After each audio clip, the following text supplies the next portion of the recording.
devil in disguise.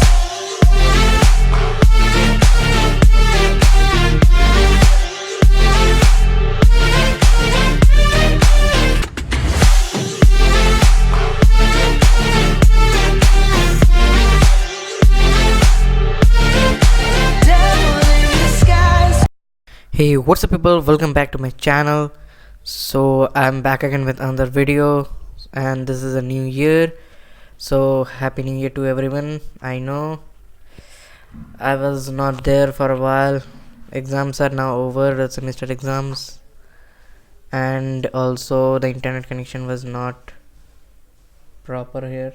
So in this video I will show you how to create a local host onto your local PC or computer.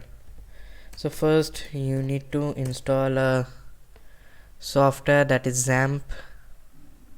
So the link will be given in the description below.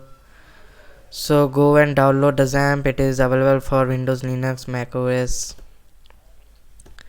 And now here open the XAMPP control panel and then start the Apache, start the MySQL, let it run. Okay, they are initiated and now we are okay to go. And let's come to a browser and type localhost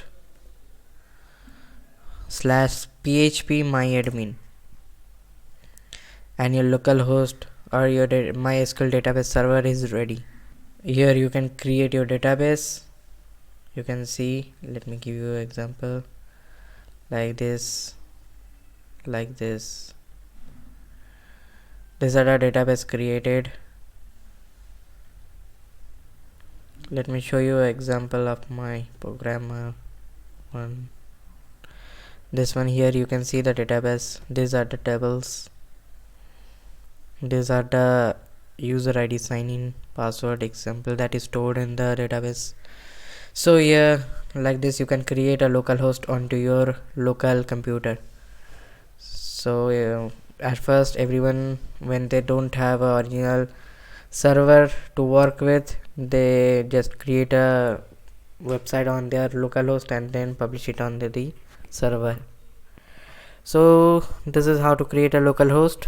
I hope this was a short video. I hope you like this video, and some more videos will be coming soon. So that was in this video. Bye bye, see ya, and peace.